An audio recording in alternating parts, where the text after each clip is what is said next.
Histórico, el futbolista ecuatoriano William Pacho forma parte del equipo ideal de la FIFA. El anuncio se hizo en la gala de los premios The Best, realizada en Qatar. El defensa esmeraldeño figura entre los 11 jugadores más importantes del planeta. Se cumple un mes de la derrota del gobierno en la consulta popular. Según expertos, el régimen no observa las demandas ciudadanas y los cambios en el gabinete no demuestran un rumbo diferente del Ejecutivo. Selec modificó el contrato para la construcción de la central Esmeraldas 3, con la finalidad de pagar por equipos colocados y no por tener a la central funcionando. Esto explica que el Estado haya desembolsado 71 millones de dólares por una planta que no sirve.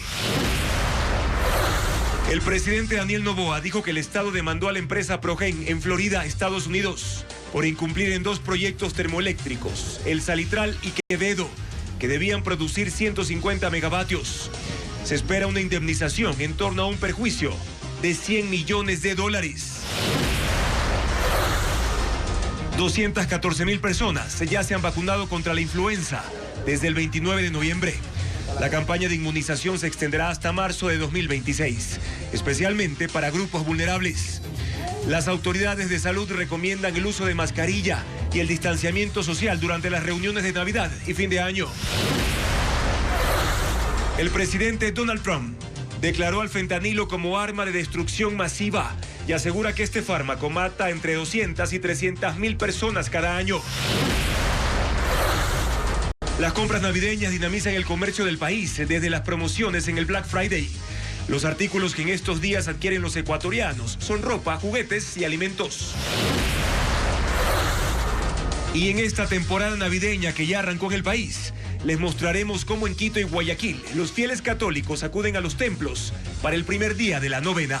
¿Qué tal, amigos? Muy buenas noches. Arrancamos con una noticia que nos enorgullece en el ámbito deportivo. Un futbolista ecuatoriano hizo historia en esta jornada.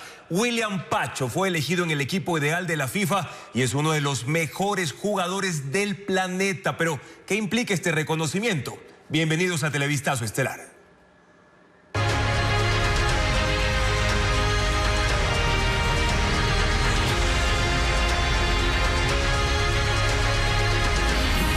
William Pacho, en la élite del fútbol.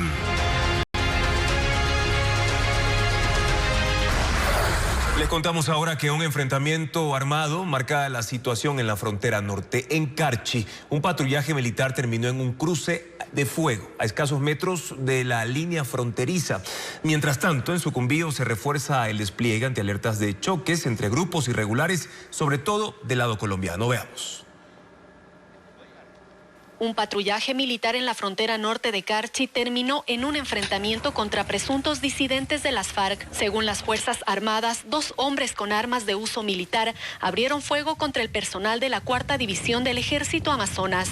Al repeler el ataque, 2 individuos fueron abatidos. El hecho ocurrió a apenas 400 metros de la línea fronteriza en la comunidad El Frailejón, parroquia Julio Andrade, y a 30 kilómetros de Tulcán, en la provincia de Carchi.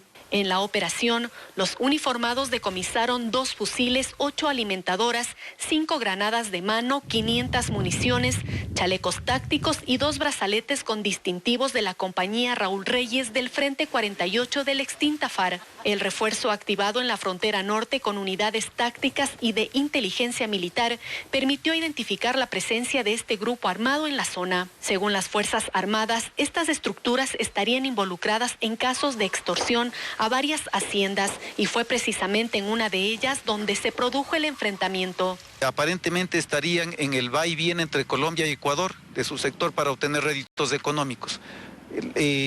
Repito nuevamente, las economías ilegales han sido fuertemente afectadas en estos 3 meses. De acuerdo con inteligencia militar, entre 5 y 10 personas participaban en el ataque, por lo que continúan las labores de rastrillaje. Mientras tanto, en otro punto de la frontera, a unos 10 kilómetros de la parroquia La Bonita en Sucumbíos, también se reforzó el patrullaje militar ante alertas que se investigan por choques entre estructuras irregulares en territorio colombiano. En esta zona se incrementó la presencia en tierra con tropas del Grupo de Caballería número 36 Yaguachi, el Batallón de Infantería Mayor Galo Molina y la Brigada 19 Napo. Los uniformados avanzan a pie y se internan en áreas montañosas en coordinación permanente con 3 helicópteros que dirigen las operaciones desde el aire y monitorean caminos de segundo orden. El objetivo es contener cualquier intento de desplazamiento hacia Ecuador. Y los equipos de combate están desplegados en todo el sector fronterizo, en la parte de las montañas donde se presume que existiría algún tipo de indicio de personal insurgente. Sin embargo, hasta el momento hemos descartado la presencia aquí en la jurisdicción. La Brigada 31 Andes en Tulcán funciona como base de operaciones desde donde el personal se desplaza por vía aérea y terrestre hacia distintos puntos de la frontera norte. Y la estrategia militar contra las organizaciones criminales se mantendrá pese a los cuestionamientos por falta de resultados. En una ceremonia de entrega de vehículos y equipamiento precisamente para el ejército, el presidente Daniel Noboa dijo que seguirá la guerra declarada por el gobierno contra el crimen organizado. Paul Romero tiene las declaraciones del primer mandatario. La Fuerza Terrestre tiene nuevos vehículos y equipos estratégicos para recuperar y fortalecer su capacidad operativa, seguridad y protección. En la primera división del Ejército Shiris, en el Fuerte Militar Eplicachima, en el sur de Quito, se entregó el equipamiento con la presencia del presidente Daniel Noboa, el ministro de Defensa y el alto mando de las Fuerzas Armadas. Son 54 camionetas doble cabina, 350 paracaídas, 50.200 uniformes, botas, equipos de comunicación, raciones de combate, 26 motocicletas y 6 drones de largo alcance para operaciones de vigilancia con una inversión de $9.4 millones. Los nuevos equipos son para sostener las operaciones militares en la guerra declarada por el gobierno a los grupos armados desde hace 2 años, según el mandatario. En estos 2 años hemos tenido que cruzar desafíos duros, momentos complejos y resistencias evidentes. Pero aquí seguimos, avanzando, de pie y sin retroceder. Una guerra que no iniciamos nosotros, pero que sí vamos a terminarla. Los drones adquiridos en Colombia serán para vigilar y controlar la frontera, la tubería del Sote y reducir el robo de combustible. Combatimos a los traficantes de combustible, que hoy en día se esconden detrás de una cortina política diciendo que es persecución. Nosotros no perseguimos a personas, perseguimos a delitos. El comandante del ejército, John Minio, resaltó la inversión en el equipamiento y dotación de material estratégico para continuar con firmeza en las operaciones de seguridad interna y externa. La llegada de 5 buses con migrantes que intentaron deportar desde Perú reforzó las medidas de control en la frontera sur, especialmente en el puente internacional de Huaquillas, donde se desplegó personal policial y hasta se colocaron barreras físicas para evitar ingresos irregulares. Se informa más de esta situación Fabricio Lapo. Las medidas de control se refuerzan en la frontera sur tras el inicio de intentos de deportación desde Perú. Vallas metálicas y al menos 20 policías del distrito Huaquillas en El Oro se desplegaron en el puente internacional que une a Ecuador y Perú. La alerta se activó este lunes cuando 5 buses escoltados por la policía peruana llegaron al límite fronterizo con cerca de 200 ciudadanos venezolanos y colombianos. Los migrantes fueron desembarcados como parte de un proceso de deportación desde el vecino país, al no contar con documentación regular. Del lado ecuatoriano, las autoridades cerraron el paso y exigieron el cumplimiento del protocolo de salida obligatoria, lo que encendió la tensión en el puente internacional. La Policía Nacional pidió que los extranjeros sean trasladados al Centro Binacional de Atención Fronteriza, CEBAT, para realizar el proceso correspondiente, que incluye la presentación de la visa de visitante temporal de transeúnte. Estamos nosotros al pendiente, se encuentra realizando las coordinaciones necesarias, tanto con Cancillería como con Migración, para que justamente si estas personas pues ingresan, lo hagan por los pasos regulares. Desde muy temprano este martes, agentes de la Policía Ecuatoriana iniciaron controles aleatorios de documentos como parte del refuerzo de seguridad en la frontera sur. Medidas similares se adoptaron en otros pasos fronterizos de Loja y Zamora. Pero el control fronterizo enfrenta un desafío mayor. A lo largo de los 69 kilómetros de frontera entre Ecuador y Perú, existen más de 30 pasos clandestinos. Desde el aire se pudo constatar cómo grupos de personas cruzan a pie los 6 metros del canal internacional, ingresando al país por rutas ilegales, lejos de las vallas, los uniformes y los controles oficiales.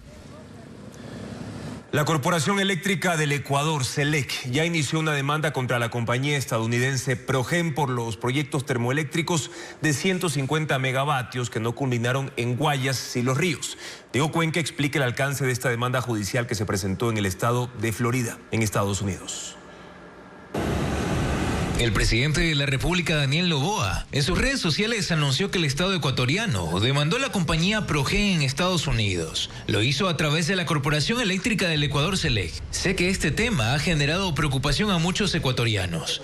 Por eso cuentan con mi decisión y determinación de acudir a todas las instancias hasta que exista reparación integral al país. El gobierno toma esa medida judicial un año después de que la empresa estadounidense incumplió con la instalación de las termoeléctricas Salitral y Quevedo de 150 megavatios, cuya inversión fue de 149 millones de dólares. Y hoy, esa obra está abandonada. La demanda fue presentada este lunes en la Corte Federal de Florida, en la jurisdicción de Tampa. La intención del Estado ecuatoriano es buscar una indemnización por daños, pues la Contraloría en un examen especial determinó un perjuicio de 100 millones de dólares. Belén Enríquez, analista legal en Miami, explicó a Televistazo por qué esa demanda se presentó en ese país norteamericano. Lo que le da, al parecer, componente o jurisdicción a los Estados Unidos, la conducta fraudulenta que se aduce, ha sucedido aquí y parte en Ecuador. La alegación es que sucedieron aquí, por ejemplo, haber ido a la supuesta y alegada fábrica que no existía. La ministra de Energía, Inés Manzano, en redes sociales escribió: bajo la ley RICO procedimos a demandar una conducta penal con indemnización. Esta ley es para sistemas de corrupción criminales y se puede solicitar triple indemnización. Lo que ellos están pidiendo es 3 veces la cantidad de daños, que se tienen primero que evaluar cuáles son los daños, porque el daño puede ser no se pudo operar las turbinas o no se pudo operar el equipo, ¿verdad? Entonces, ¿cómo calcula ese daño? Una vez presentada la demanda, las partes acusadas, en este caso los representantes de la compañía Progen, deberán ser notificados para que respondan sus alegatos y no hay un tiempo determinado de cuánto dure el proceso. Mientras tanto, el presidente Noboa emprende acciones en Estados Unidos por el caso Progen. En Ecuador, la Fiscalía aún no procesa a los responsables. La investigación previa cumple ya 5 meses sin resultados.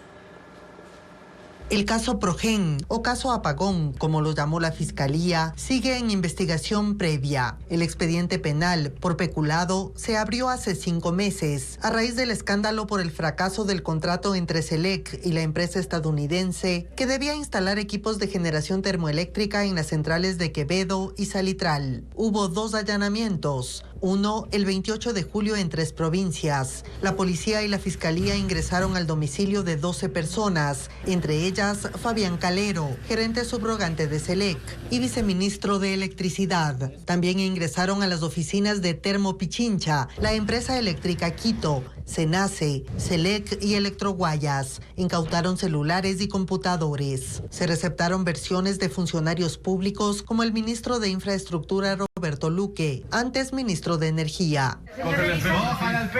El 28 de agosto hubo una nueva jornada de allanamientos en Quito, San Borondón y Guayaquil, que incluyeron al exministro de Energía Antonio González, al exviceministro de Electricidad Rafael Quintero y un estudio jurídico. También se incautaron dispositivos electrónicos. Esas son las diligencias que la Fiscalía hizo públicas, pero la información del caso sigue bajo reserva. Televistazo consultó a involucrados en la indagación sobre el avance de las diligencias. Dijeron que aún no se ha dado la audiencia para abrir los teléfonos y computadores. Por lo tanto, tampoco se ha ordenado su extracción y peritaje. Las tensiones en el legislativo se han agudizado tras las críticas a la fiscalización.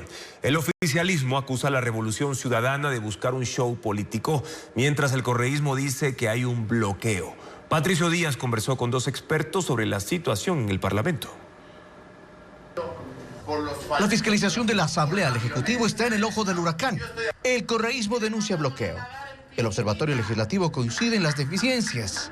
A los juicios políticos caídos contra ministros del régimen, se suma que hay pedidos de información de los legisladores que no tienen respuesta. En este periodo se han hecho 3.200 pedidos, la mayoría de la Revolución Ciudadana. El 75% ha tenido respuesta, frente a otros periodos en los que el índice superaba el 90%. Nos dicen que la Asamblea Nacional no está haciendo un trabajo responsable en materia de fiscalización y control político desde la oposición, y desde el oficialismo más bien se han trabado estos procesos y hay una ausencia de autocrítica, autoevaluación que sí podría ser beneficiosa para la democracia. La politóloga Estefanía Luzuriaga dice que hay otros factores que influyen en las narrativas del bipartidismo que vive la Asamblea. Uno de ellos son los resultados de la consulta popular, que impulsan, de un lado, a tratar de consolidar su proyecto político y del otro, aprovechar lo que dejó ese proceso. Un espacio en donde una reorganización de las fuerzas está latente también. La confrontación entre las dos fuerzas políticas, ahora por el tema de fiscalización, muestra otro factor que puede influir. Entender la coyuntura, ¿no? Este contexto pre-campaña, donde una vez más vamos a ver a estas dos fuerzas políticas enfrentarse, esta vez por el poder en los gobiernos seccionales. En el observatorio recuerdan que las autoridades igualmente deben rendir cuentas ante el legislativo. Más allá de si es pertinente, no es pertinente, si es un show o no es un show, es responsabilidad de la Asamblea Nacional poner sobre la mesa las acciones, omisiones o también extralimitaciones que pueden tener nuestras autoridades. Por ahora la pugna continuará y no hay esperanza del diálogo que se anunció y que se cayó inmediatamente a pocos días de la consulta popular. La defensa de las hijas de Fernando Villavicencio analiza presentar una queja en contra de Carol Jiménez, funcionaria del SNAI, quien insiste en participar en la audiencia del caso Magnicidio FB, aunque no es parte procesal. Ella ya fue sentenciada en el año 2019 por ingresar artículos prohibidos a la cárcel. En el proceso penal del caso Magnicidio FB, por la autoría intelectual del asesinato de Fernando Villavicencio, la defensa de las hijas del ex candidato presidencial sospecha que infiltrados intentan boicotear la causa. Vamos a hacer las acciones también, la queja al SNAI respecto a esta funcionaria de nombre Carol Jiménez.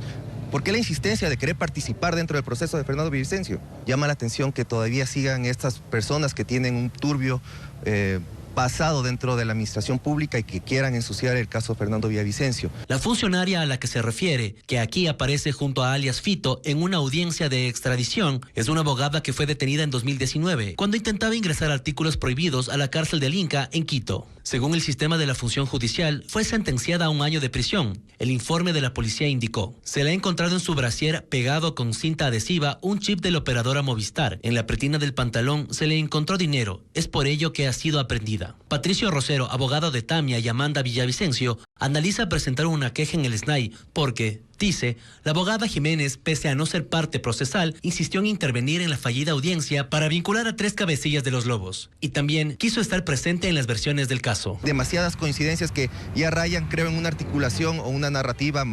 Yo la veo mafiosa. Consultamos al SNAI sobre el hecho. Respondieron: en el caso Villavicencio, cualquier consulta relacionada con investigaciones, presuntas interferencias o responsabilidades debe ser dirigida a la Fiscalía General del Estado, que es la entidad facultada para determinar si existe o no alguna irregularidad dentro del proceso. El SNAI no es un órgano investigador, ni tiene atribuciones para pronunciarse o calificar actuaciones dentro de un proceso penal. Televistazo contactó a Carol Jiménez por correo electrónico. No obtuvo respuesta.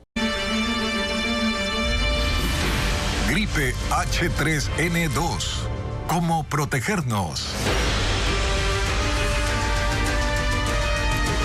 Sí, la campaña de vacunación contra la influenza se va a extender hasta marzo del próximo año, principalmente a los grupos vulnerables.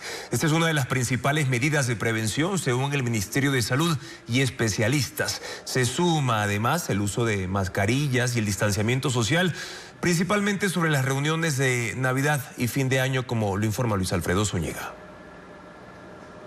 Aunque no se han reportado casos de la variante K de la influenza AH3N2 en Ecuador, genera preocupación en los ciudadanos. Las autoridades y especialistas han ratificado que hay cómo prevenir la denominada supergripe y empieza con la vacunación, que atenúa síntomas y evita complicaciones.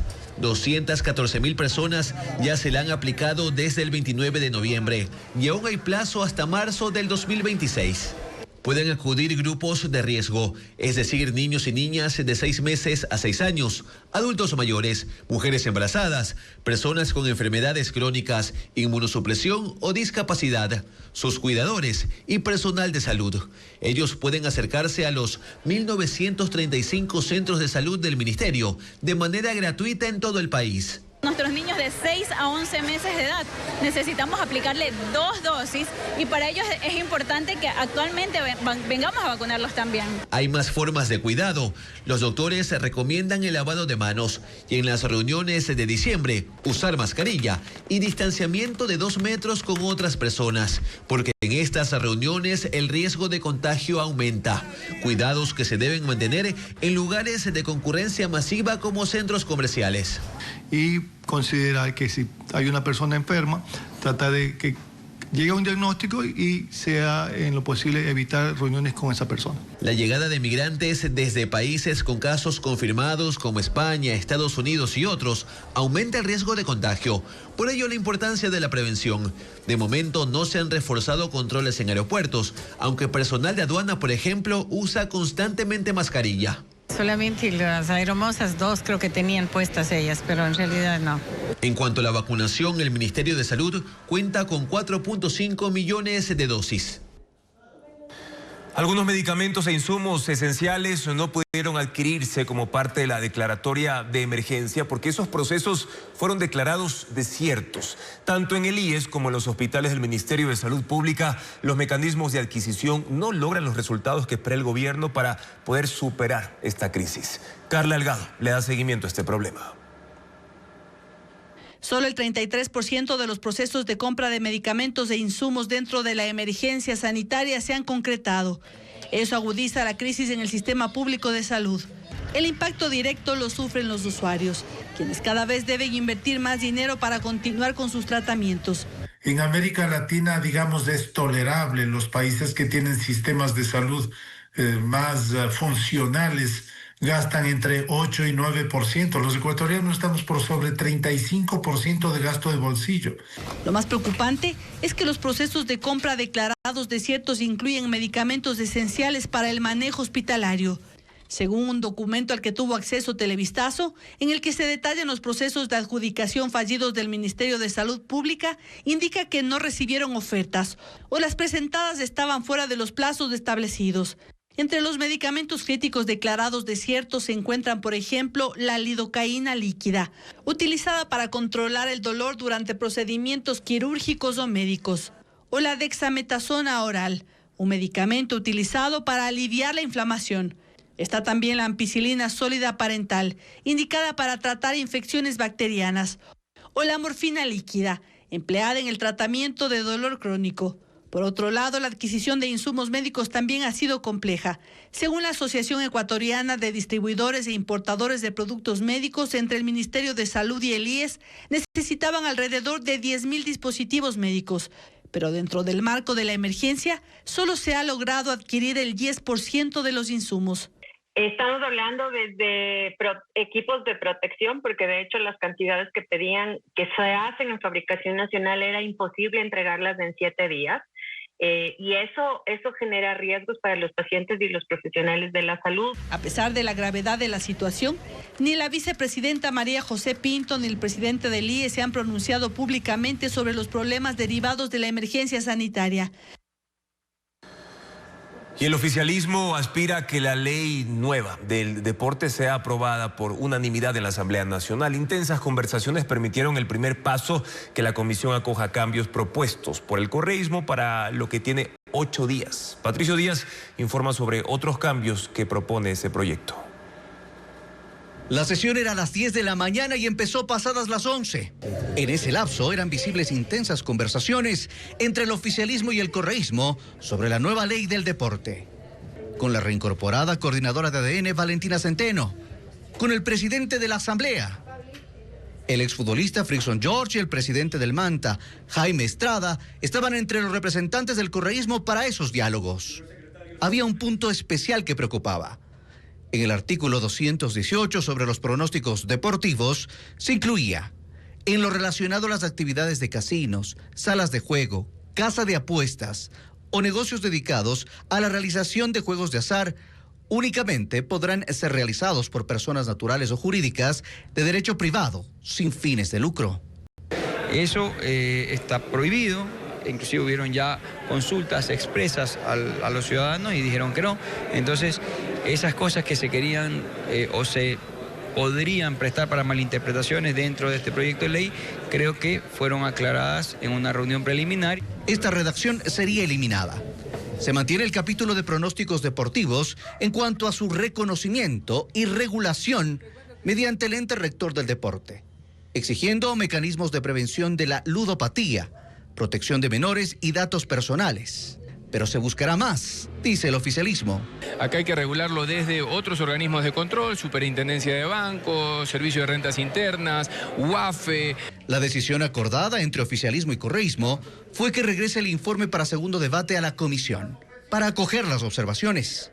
Sobre beneficios para las ligas barriales, para las ligas cantonales, que no estaba completamente claro. Hay otros temas que se van consolidando en la ley, como la creación de sociedades anónimas deportivas, que por ejemplo en el caso de los clubes de fútbol es voluntaria, o el reconocimiento de los deportes electrónicos, conocidos como eSports.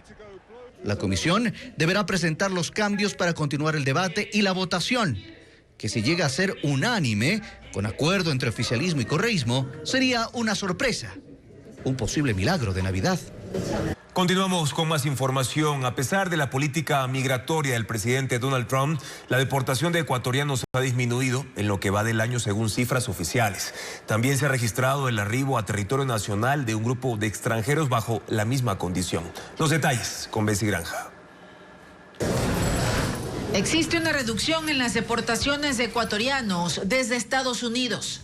Aunque analistas proyectaban un incremento tras la aplicación de las políticas antiinmigrantes del presidente Donald Trump, estadísticas del Ministerio del Interior y de la Cancillería confirman lo contrario. En 2023, 18.449 ecuatorianos fueron deportados. En 2024, la cifra se redujo a 13.681, mientras que hasta noviembre de 2025 el número alcanza los 9.779. En 2025, Panamá financió 5 vuelos charter para el retorno forzoso de 80 connacionales, quienes arribaron al aeropuerto de Manta. Adicionalmente, se efectuaron 12 deportaciones individuales desde ese país en vuelos comerciales. En las cifras de expatriados, no se incluyen a aquellos que decidieron retornar por su cuenta por mantener una condición irregular y para evitar ser detenidos por las redadas. Es el caso de Wilmer Ronquillo, quien arribó este martes desde Nueva York al aeropuerto de Guayaquil, José Joaquín de Olmedo. Es algo de que no dejas de estar tranquilo, estás con eso en la cabeza, que camina por aquí, mira para allá, a qué hora te caen, a qué hora te cogen, porque tú no sabes ni quién es ahí y quién no es ahí. Autodeportación, yo mismo compré mi boleto con mis propios recursos y usted por venirme. Los ecuatorianos representan el 90% de los ciudadanos deportados desde Estados Unidos, pero este año 25 extranjeros de naciones como Yemen, Pakistán, Colombia y El Salvador también fueron deportados de ese país a nuestro territorio. Según el Ministerio del Interior, las deportaciones de estos ciudadanos de otras nacionalidades las ejecutó el gobierno estadounidense por poseer doble nacionalidad o contar con una residencia ecuatoriana vigente.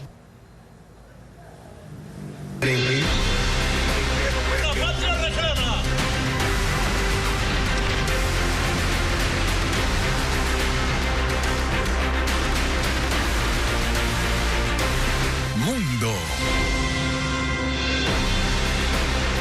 La política migratoria que implementará el presidente electo de Chile, José Antonio Kast, atemoriza a miles de ilegales, entre ellos venezolanos, que temen ser expulsados. El tema genera fricciones con Nicolás Maduro, que ha advertido a Kast que no debe tocar a sus conciudadanos. El informe con Pedro Jiménez.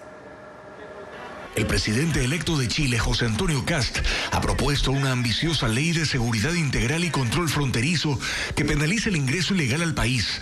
Ha prometido reducir un 40% los cruces de indocumentados en los primeros 3 meses de gobierno, pero además espera que quienes están en situación irregular se vayan. En un debate de cara a la segunda vuelta que ganó el domingo, aseguró que no habrá procesos para regularizarlos y les dio plazo para salir de Chile. Y le estamos diciendo a todos ellos que les quedan 92 días para que dejen nuestro país libremente. Es decir, hasta que asuma el cargo en marzo. Asegura que hay 300.000 inmigrantes ilegales, la mayoría son venezolanos, y el mensaje de Kast de que deben dejar Chile o el temor a redadas y deportaciones provocó la reacción de Nicolás Maduro. Usted podrá ser pinochetista, convicto y confeso, pero cuidadito, le toca un pelo a un venezolano. A los venezolanos se respeta, cuidadito. José Antonio Kast le respondió esta tarde. Las palabras de Maduro me tienen sin cuidado. Es un dictador, un narcodictador, y que hoy día está pasando momentos difíciles por la presión que está ejerciendo Estados Unidos.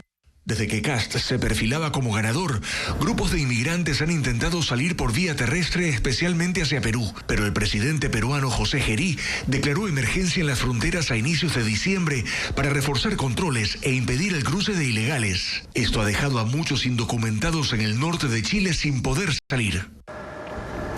Así también José Antonio Kast ha hecho hoy su primer viaje al extranjero como presidente electo de Chile. Está en Argentina, donde fue recibido por el presidente Javier Milei en la Casa Rosada. La cita se extendió 2 horas y destacaron el avance de la tendencia derechista en Latinoamérica. Posaron junto a la motosierra, herramienta que Milei ha hecho famosa y que representa los medios para hacer recortes en el gasto público y reducir el tamaño del Estado. Kast destacó que viene una nueva relación entre ambos países, potenciando el comercio como nunca antes. El presidente de Estados Unidos, Donald Trump, declaró al fentanilo como arma de destrucción masiva. Firmó un decreto ejecutivo que permite al Departamento de Guerra a apoyar a la policía y faculta a las agencias de inteligencia a desplegar más acciones contra narcotraficantes. Reporta Pedro Jiménez. La política antidrogas en los Estados Unidos tiene ahora otro elemento, la declaratoria del fentanilo como arma de destrucción masiva. El presidente Donald Trump dice que ha dado un paso más para proteger a la población en un país donde las muertes por sobredosis de opioides sintéticos llegaron a 100.000 en 2023 y un poco menos en 2024. Pero Trump dice que fueron muchas más. 200.000 o 300.000 por año, asegura. Y dice que si esta fuera una guerra, sería una de las peores por la cantidad de muertos. El gobierno estadounidense registra que las acciones contra las drogas en la frontera con México han permitido reducir en un 50% el tráfico de fentanilo. Y con este decreto establece que el secretario de Guerra y el Departamento de Seguridad Nacional deben actualizar las directrices sobre la respuesta de Fuerzas Armadas e incluir la amenaza del fentanilo ilícito. Además, se permite a las agencias de inteligencia desplegar contra los narcotraficantes herramientas que normalmente se reservan para combatir la proliferación de armas. Analistas ven que con esto se legitima la utilización de elementos de fuerza muy graves, lo que bien puede intensificar acciones militares contra las drogas luego de la declaratoria de los carteles de narcotráfico como organizaciones terroristas extranjeras y los ataques a embarcaciones en el Caribe. El gobierno de Estados Unidos declaró este martes a la banda colombiana Clan del Golfo como organización terrorista extranjera. Actualmente es el mayor grupo criminal en ese país y se lo acusa de tener como principal fuente de ingresos el tráfico de cocaína. Esta designación llega en momentos de tensión también entre Estados Unidos y el gobierno colombiano por las actividades antidrogas en el Caribe. Desde que Donald Trump regresó a la Casa Blanca en enero, ha designado además como terroristas a organizaciones criminales mexicanas como los cárteles de Sinaloa, Jalisco Nueva Generación y la Nueva Familia Michoacana. Ahmed al-Ahmed, un musulmán de origen sirio, desarmó a uno de los atacantes en el tiroteo en una playa de Australia. El hombre, que estaba en una cafetería cuando ocurrió el atentado, se abalanzó contra uno de los sujetos y le quitó su fusil. Su acción lo ha llevado a ser reconocido como un héroe, pero no fue el único que se enfrentó a los terroristas. Algo está pasando, pero no sé qué. En medio del intenso tiroteo que 2 terroristas iniciaron en Bondi Beach el domingo durante una celebración judía, surgió un héroe inesperado. Un hombre que totalmente desarmado se lanzó hacia uno de los pistoleros por la espalda, le arrebató el fusil y lo obligó a huir. Se llama Ahmed Al-Ahmed, un hombre de origen sirio que llegó a Australia en 2006. Es dueño de una frutería, pero tomaba café en la zona cuando ocurrió todo. Mi hijo es un héroe, sirvió en la policía y en las fuerzas de seguridad centrales de Siria. Tiene el impulso de proteger a la gente, dijo su padre. Ahmed desarmó a uno de los atacantes, pero el otro le disparó hiriendo su brazo y hombro. Ahora se recupera en el hospital. Él y su familia son musulmanes. Su padre dice que arriesgó su vida para salvar inocentes, sin importar nacionalidad o religión. El primer ministro, Anthony Albanese, lo visitó este martes. Dice que su acción salvó muchas vidas y lo catalogó como un héroe verdadero. Una pareja de esposos también es reconocida por su valor en el tiroteo. Boris y Sofía Gorman, un matrimonio de origen ruso de 69 y 61 años, también se enfrentaron a uno de los pistoleros. Pasaron junto al carro de donde se bajó Sayid Akram armado. La pareja, al notar sus intenciones, se lanzó sobre él. Boris lo desarmó y tiró al piso durante unos segundos, pero el sospechoso se levantó, recuperó el rifle y los asesinó. Robin Morrison fue otro civil que luchó para defender a quienes huían del tiroteo. Lanzó ladrillos contra los pistoleros, pero fue alcanzado por un disparo y murió. El gobierno australiano reconoce el valor de estos héroes, su sacrificio y acción desinteresada en medio de la tragedia.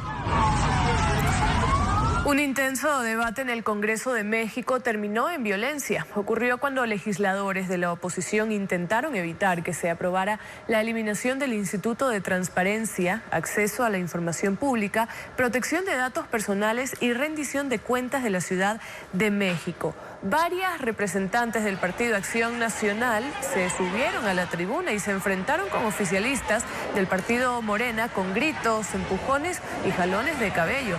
Alegaban que el oficialismo intentaba acabar con la transparencia en la capital. Luego de la confrontación se fueron a un receso. La oposición no se presentó y se aprobó la eliminación del ente. Y una réplica de la Estatua de la Libertad se desplomó durante un temporal en Porto Alegre, Brasil. Vientos de 90 kilómetros derribaron la estructura en la ciudad de Gaíba. La figura de 24 metros de altura cayó en un parqueadero muy cerca de un vehículo, pero no se reportaron víctimas.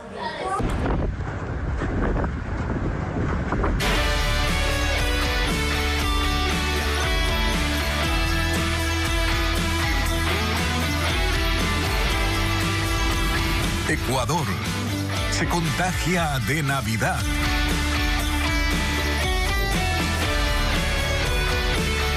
Sí, ya se celebra el inicio de la novena de Navidad en Guayaquil, en el Cerro Santa Ana y el Cerro del Carmen. En el centro de la ciudad han iniciado con una misa, bendición al pesebre y también recorridos con cantos por las calles. Luis Alfredo Zúñiga precisamente está siguiendo de cerca esta celebración católica. Luis Alfredo, te saludamos a esta hora. Cuéntanos cómo se desarrollan estos eventos. ¿Cómo están? Muy buenas noches. Sí, son ya las 7 de la noche con 54 minutos. Estamos dentro de la parroquia Santo Domingo de Guzmán, aquí en las faldas del Cerro del Carmen, en el barrio de Las Peñas. A esta hora están los devotos precisamente de esta zona, del centro de la ciudad. Estamos dentro de la primera iglesia de Guayaquil y la novena. Estos 9 días de rezos, de reflexión como preparativos para recibir o esperar el nacimiento de Jesús tal como lo celebra la Iglesia Católica. En este punto ya ha iniciado. ¿Cómo? Más temprano hubo una misa que arrancó a las 7 de la noche y en estos momentos estamos observando cómo el párroco inicia ya con la bendición al pesebre. Aquí hay moradores tanto del barrio de Las Peñas, del Cerro del Carmen, del Cerro Santana. Podemos escuchar también cómo hacen villancicos, muchos de los niños también caracterizados, algunos como José, otros como María, otros como ángeles. Es decir, cada quien vive esta tradición de la Iglesia Católica que arranca hoy. Desde el 16 de diciembre es un inicio oficial y se extiende por 9 días, es decir, hasta el 24, para o se lo toma como una preparación, como preparativos, reflexión, rezos y demás para esperar la llegada del niño Jesús. Así lo celebra la Iglesia Católica. Luego de este punto, lo que se espera es que los ciudadanos, los moradores, puedan recorrer, salir de la parroquia Santo Domingo de Guzmán y van a empezar una caminata por las calles de los distintos cerros, tanto del Cerro del Carmen como del Cerro Santana, para empezar la novena en los distintos hogares acá del centro de la ciudad. Cada quien lo vive de diferentes maneras. Algunos, al finalizar esta tradición, también entregan, por supuesto, chocolates, pan de Pascuas, pero lo más importante para estos días, o nos han dicho también aquí en este punto, es esta unión de la comunidad. No se queda tan solo en un hogar, sino en los barrios, en varias cuadras, en toda una comunidad acá, desde donde nació Guayaquil. Esta es la primera iglesia de la ciudad en el centro de la urbe. Los ciudadanos se están reuniendo desde hoy, 16 hasta el 24, están haciendo rezos, cánticos, reflexiones que se van a extender durante 9 días para finalmente culminar el 24 y la llegada, el nacimiento del niño Jesús, tal como celebra la Iglesia Católica. Acá ha iniciado oficialmente y esta celebración sigue durante el resto de la semana. La información a esta hora de la noche, 7:57 desde el centro de Guayaquil. Y en Quito, la novena de Navidad, y en los templos católicos se lleva a cabo este acto de fe que prepara a los devotos para la llegada de Jesús. Diego Puente está en la iglesia de la Santísima Trinidad, en el centro norte de la capital, para mostrarnos cómo se desarrolla la jornada de fe. Diego, ¿qué se tiene preparado para esta fecha especial? Estamos en la iglesia de la parroquia de la Santísima Trinidad en el centro norte de Quito. Como en la mayoría de los templos católicos, aquí se celebra el segundo día de la novena de Navidad. Pero hay que hacer una aclaración porque en los hogares se acostumbra a que este día sea el primero de la novena. Como podemos ver y podemos escuchar, se siente un clima, un ambiente de alegría. En este segundo día la gente se ha preparado, los catequistas se han preparado para que los niños sean los principales actores. Esta iglesia, con capacidad para cerca de 200 personas, luce llena. Hay un ambiente de alegría porque así lo han planificado el párroco y 21 catequistas que han preparado para cada día de la novena actividades. Por ejemplo, hay música, villancicos, preguntas que responde el público sobre el Evangelio, también pasajes de la Biblia que son personificados por cada grupo de catequesis. En este segundo día se dramatizó, por ejemplo, a Simeón, el testigo de la luz, que esperó toda su vida para ver a Dios y al ver a Jesús dijo que podía descansar en paz. Esto, según la fe católica, representa a las personas que esperan conocer a Dios y no pierden la fe. Los catequistas dicen que se busca que sea interactivo, con dramatización, villancicos animados, porque han pedido a los asistentes que traigan panderetas. La iglesia es una fiesta porque también se han adornado con motivos navideños. Por ejemplo, vemos el pesebre, árboles Navidad, ángeles y lo principal, que es a Jesús, a María y a José, según la fe católica. Una de las actividades que tiene esta parroquia es el compartir, es decir, entregar un sándwich y un chocolate caliente para las personas que asisten al segundo día de la novena.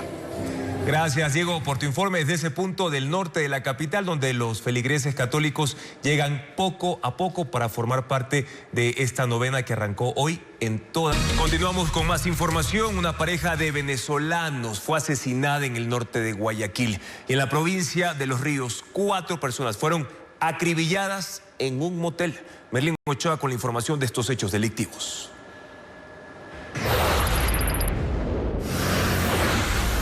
Una pareja de nacionalidad venezolana fue asesinada a tiros la noche de lunes en la vía Daule, a pocos metros de la terminal terrestre de Pascuales. José Jiménez y Yoxani Velastegui trabajaban en una tricimoto y esperaban pasajeros cuando sicarios en moto los atacaron a las 9 de la noche. Durante un operativo posterior, la policía capturó a un sospechoso y halló bombas molotov, dinero y panfletos en su vivienda.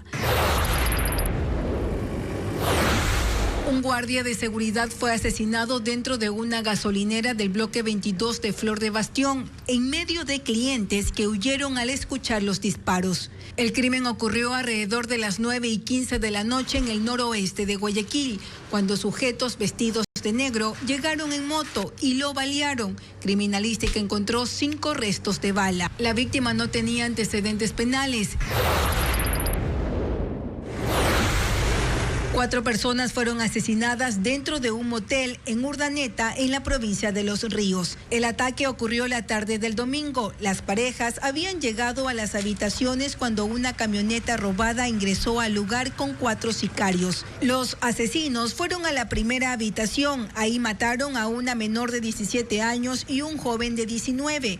Luego avanzaron al otro cuarto, donde la mujer logró huir y el hombre de 23 años que estaba armado abatió a uno de los sicarios, pero enseguida fue asesinado por los otros 3 delincuentes. Según las autoridades, ninguna de las víctimas tenía antecedentes penales.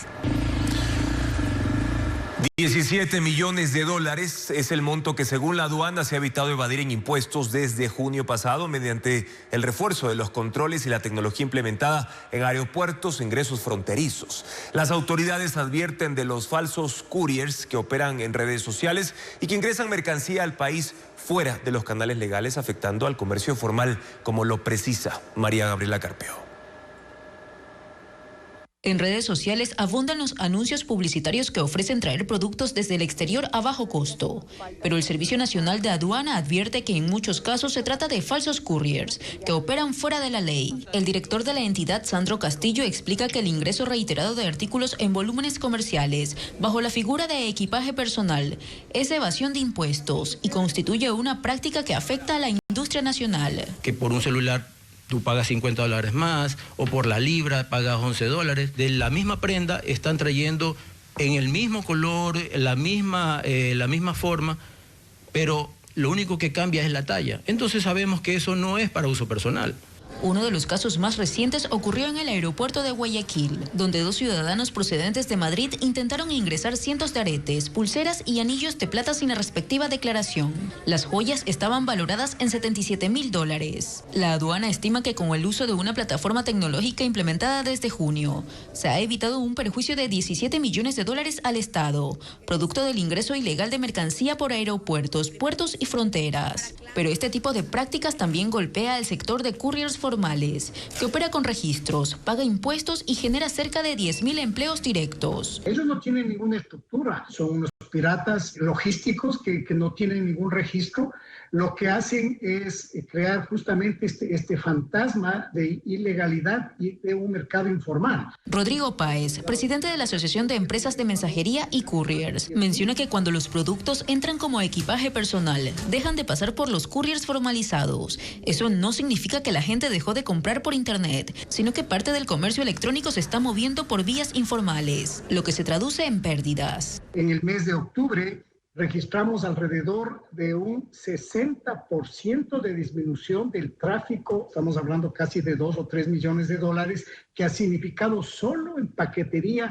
Las autoridades aseguran que los controles en los aeropuertos son permanentes y advierten que cuando se identifica ingreso de mercancía con fines comerciales, la ley estipula sanciones al tratarse de mercadería no declarada.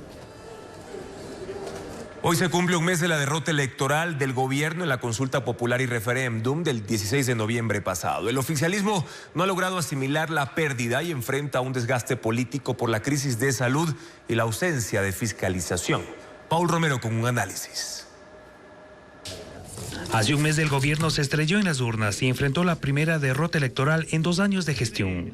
2 días después del revés en la consulta popular y referéndum, el presidente Daniel Noboa hizo 6 cambios en el gabinete, en la Secretaría Jurídica y Gobernaciones. Cambios que, según el catedrático y politólogo Santiago Basabe, no fueron relevantes para girar el timón en la conducción de la política pública. Sí se debieron generar cambios más importantes, se debió dar alguna señal clara al país en general, a las fuerzas políticas, pero sobre todo al electorado, de que se va a enmendar en determinados puntos claves, pero desafortunadamente eso no se ha visto hasta el día de hoy. En el último mes, el presidente ha estado ausente del país 14 de los 30 días, 3 en Estados Unidos con agenda reservada y 11 en España, Emiratos Árabes Unidos y Noruega, mientras la oposición cercó al oficialismo por la crisis hospitalaria, denuncias de posibles actos de corrupción en los casos Progen, ATM, entre otros. En ese aspecto, en el de la corrupción, me parece que empieza a observarse una de las grandes deficiencias y una de las grandes deudas del gobierno con el país. La falta de atención del gobierno a las demandas sociales repercutieron en los resultados electorales y no han sido observadas por el Ejecutivo a criterio del experto. Que al día de hoy parecería ser, no es uno de los puntos en los cuales el gobierno tiene la intención al menos de rectificar. En la Asamblea tampoco existen cambios y la mayoría oficialista ha bloqueado los intentos de fiscalización. El movimiento político Reto soporta una crisis interna con un grupo de militantes que busca sanciones disciplinarias contra su presidente nacional, Raúl Chávez. Diego Cuenca explica esa disputa en esa organización afín al correísmo.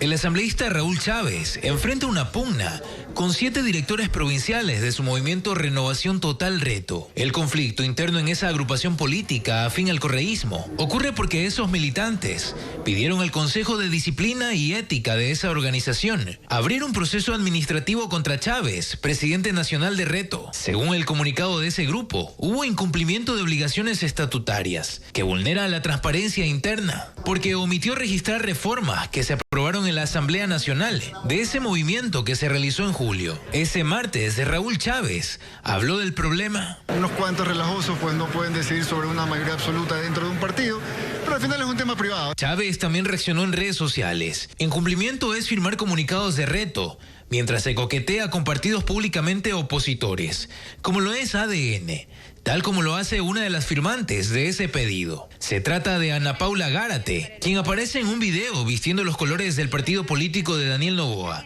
a pesar de que Reto no tiene alianzas con el oficialismo. Televistazo contactó a Gárate, pero evitó pronunciarse del tema. Otros 33 militantes de Reto firmaron un comunicado para respaldar a Chávez y aclarar que ese grupo de directores provinciales esconden intereses oscuros, porque hicieron campaña política abiertamente por el sí, como militantes y activistas de un partido opositor como ADN. Esa agrupación política es afín al movimiento Revolución Ciudadana, con el que Aquiles Álvarez ganó la alcaldía de Guayaquil. Tras la sentencia del caso Chevron, Ecuador agotará todos los recursos para buscar una recuantificación de los 220 millones de dólares que se debe pagar a esa compañía. Interpondrá acciones de corrección de cálculo y anulación.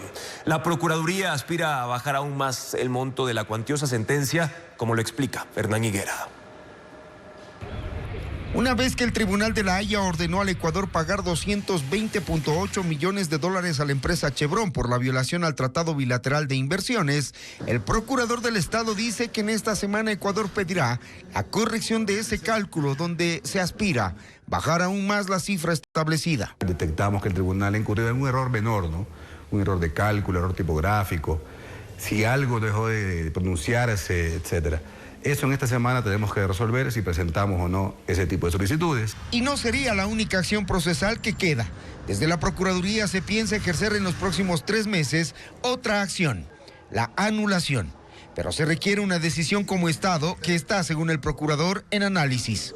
Si es que presentamos la anulación, simplemente, si presentamos la anulación y hacemos el pago, o si planteamos en la contraparte una opción de pago a través de un convenio, un acuerdo que nos permita ciertas facilidades para extender en el plazo el pago. Y es lo que se ganaría, fijar cuotas o plazos extensos para pagar la millonaria suma. La Procuraduría sabe que presentando la anulación como parte del proceso, que está en la 4ª y última etapa, no se eliminará la sanción. Desde que el Ecuador terminó en los tribunales internacionales, defenderse ha generado costos para ambas partes en conflicto. Esos rubros deberán ser sumados a los 220.8 millones y esa parte aún no se sabe cuánto es. Varias decenas de millones, eso sí le puedo decir, en 16 años de litigio. Chevron buscaba una indemnización de 3.350 millones de dólares. Para el procurador este fue un round ganado porque se consiguió el no pago del 93.4% de ese monto. No piensan lo mismo las comunidades amazónicas afectadas por la contaminación de Texaco. Luego Chevron. Ellos han criticado la resolución del Tribunal de la Haya. El procurador afirma que el Estado no pudo intervenir en el caso denominado Lago Agrio y resulta frustrante porque al final, por decisión, la pelea la gana Chevron en un polémico caso ambiental de contaminación sin reparación.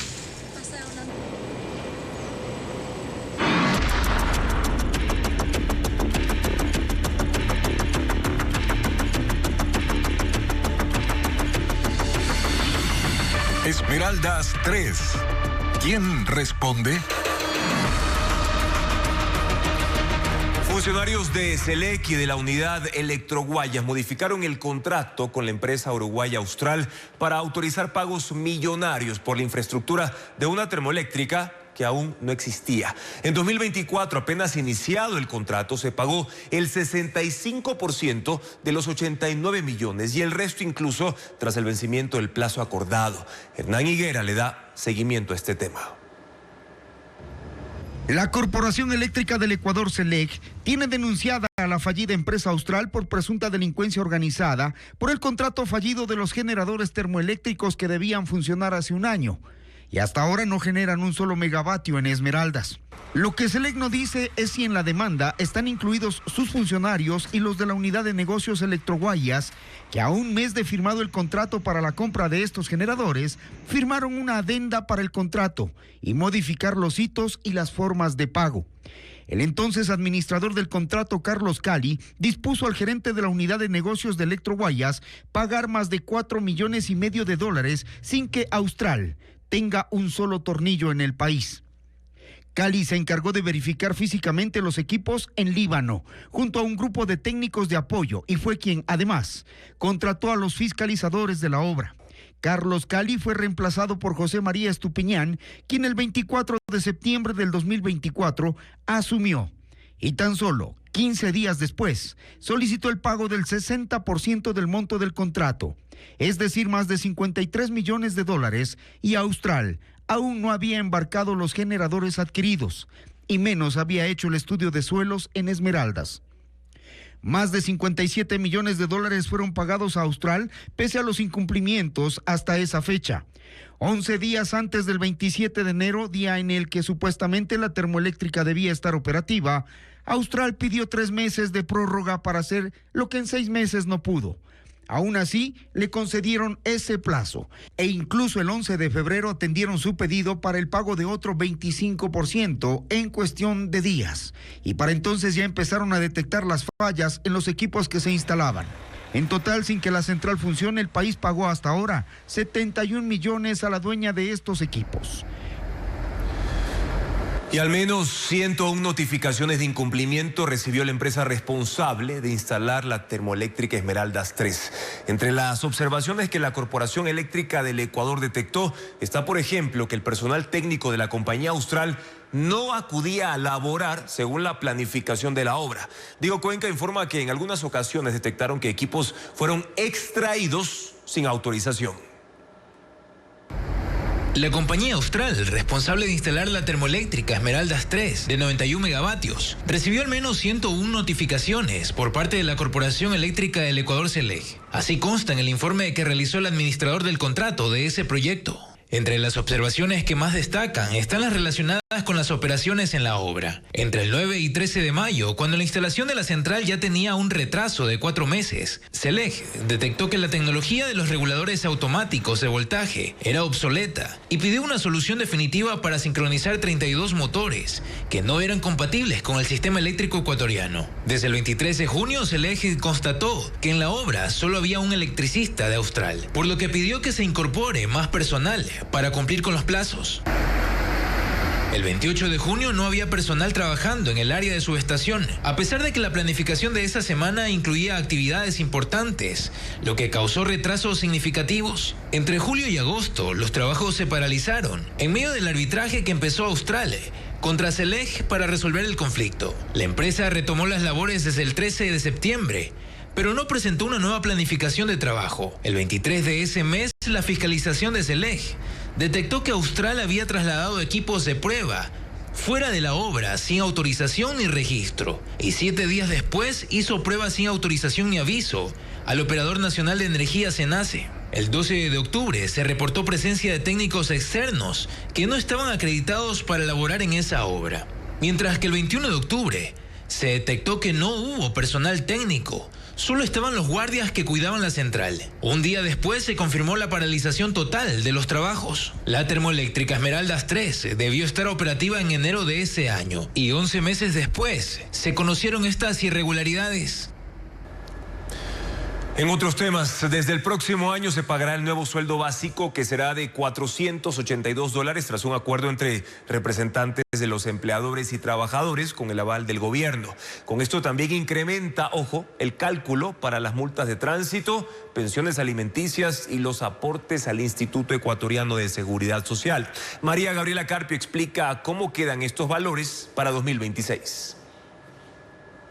Desde enero de 2026, el sueldo básico subirá de $470 a $482. Este ajuste también eleva automáticamente el valor de multas y otras obligaciones económicas.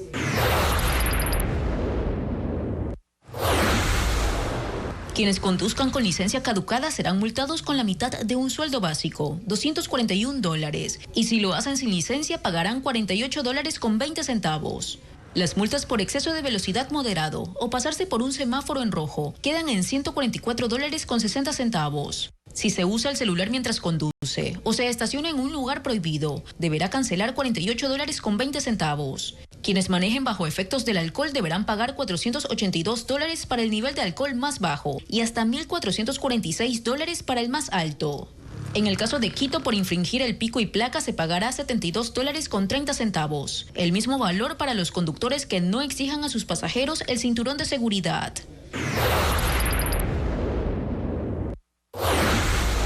Las pensiones alimenticias se fijan de acuerdo a la cantidad de hijos y edad que tengan. Por ejemplo, para hijos menores de 3 años, la pensión mínima se fijará en $135.54. Y si el hijo es de 3 años en adelante, en $142.14. En enero, el MIES deberá publicar la tabla actualizada de los montos por rangos. Desde 2026, los trabajadores afiliados al Seguro Social que ganen el sueldo básico aportarán $45.55 y al empleador le tocará pagar $53.74. Además, el próximo año el pago del 14º sueldo será de $482 en la costa y Galápagos en marzo, mientras que en la Sierra y Amazonía el pago se realizará en agosto. Pese a la prohibición legal, aún se sigue comercializando musgo para nacimientos en al menos 6 provincias de Ecuador. En los últimos 4 años se ha decomisado más de 1.400 kilogramos de flora silvestre prohibida, como lo reporta Vanessa Robles. Venga, que aquí le damos todo para el nacimiento, pajita, papel, casilla. Este es el ajetreo usual de una jornada matutina en la bahía de Guayaquil durante diciembre, pero no todo lo que se vende en esa zona comercial a veces es legal. La fundita de paja que le llaman el salvaje, $1. En Boyacá y Clemente Ballén, también en el centro de la ciudad, se ofrece el mismo musgo usado en pesebres navideños, un tipo de planta sin tejido vascular que crece en zonas húmedas como páramos y bosques nublados, cuya comercialización es ilegal, pues se trata de una especie protegida. Venga. Estos decomisos, por ejemplo, se hicieron esta semana en el mercado de las 4 Manzanas y una feria navideña. Fue uno de los 20 operativos anunciados para este mes. La mayoría de personas saben que es ilegal, de igual manera ellos lo comercializan o transportan a este tipo de especies. Y nos ha tocado estar en los operativos en los cuales los ciudadanos se ponen agresivos. 227 miembros de la Unidad Nacional de la Policía Ambiental son los encargados de estos operativos en Ecuador. Desde 2001 a 2024 se retuvo 1.055 kilogramos de flora silvestre, mientras que este 2025 ya se han incautado 362 kilogramos en 6 provincias: Pichincha, Guayas, Chimborazo, Manabí, Santa Elena y Cañar. Este delito ambiental implica sanciones. Por un lado, el Código Orgánico Integral Penal, que establece de 1 a 3 años de prisión, pero también lo que dice el Código Orgánico de Ambiente, con multas económicas que van desde los 2.300 hasta los $92.000, además del decomiso de estas especies y herramientas utilizadas. La normativa también incluye la extracción, recolección, tenencia y comercialización de bromelias, líquenes y helechos. Hace 6 años empezó la campaña No arranques la piel de los bosques, liderada por el Ministerio de Ambiente y Energía junto a la Policía Ambiental. Y hasta ahora, ninguna persona ha sido detenida.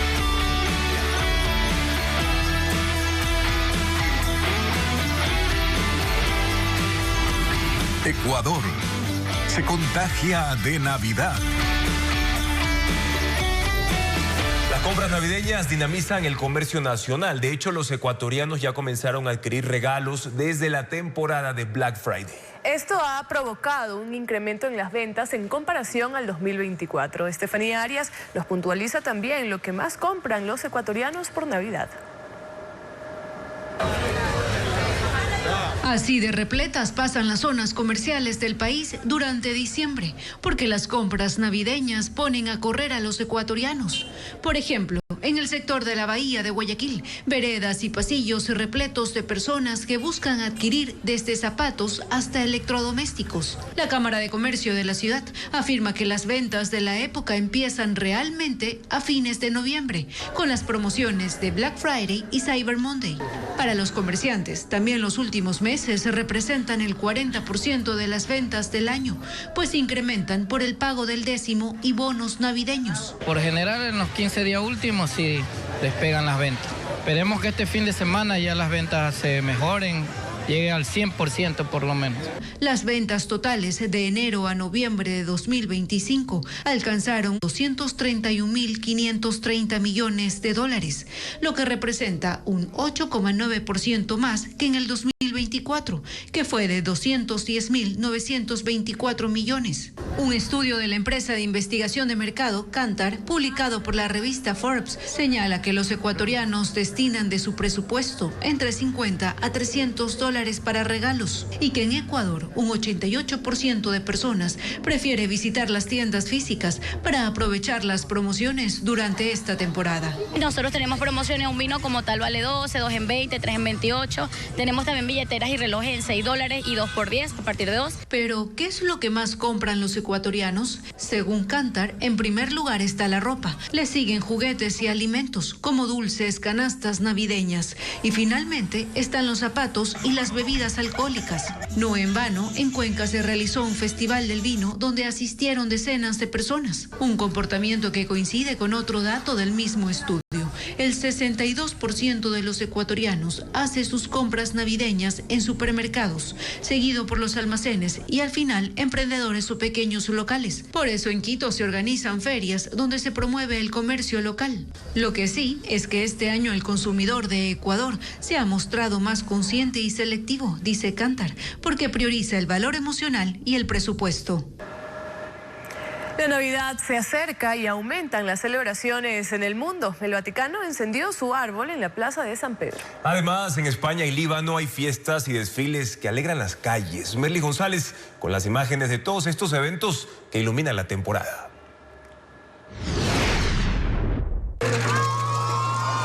La Plaza de San Pedro en el Vaticano se iluminó con el encendido del árbol navideño y la inauguración de un pesebre tamaño real.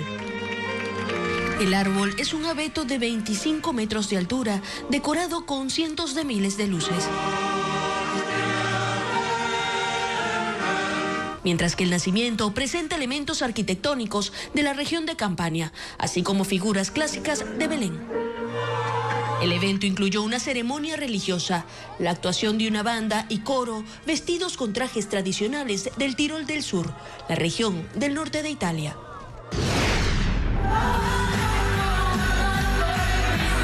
En La Palma de Mallorca, la Navidad se celebró de manera anticipada. Cientos de personas se concentraron en el casco antiguo de la ciudad española para la conocida fiesta prenavideña. Los asistentes usaron ropa colorida y gorros de Papá Noel para cantar y bailar juntos en el evento que cada año atrae a turistas y locales. La temporada navideña inició en Líbano con un animado desfile en Beirut. Bandas marcharon por las calles acompañados de acróbatas, cantantes y bailarines que recorrieron bazares y callejones decorados. El Líbano tiene el mayor porcentaje de cristianos en Oriente Medio y la Navidad es una celebración popular en esta pequeña nación mediterránea. Gracias por su sintonía, amigos. Mañana en Contacto Directo, Cristian Puente, director ejecutivo encargado de la Agencia de Regulación y Control de Hidrocarburos, para exponer sus argumentos en el caso AAA. Además, Guillermo Bustamante Pávez, experto en comunicación política y docente de la Universidad de los Andes de Chile, para analizar si el triunfo electoral de José Antonio Kast en ese país marca un giro regional hacia la derecha. La información continúa en ecuavisa.com. Gracias por habernos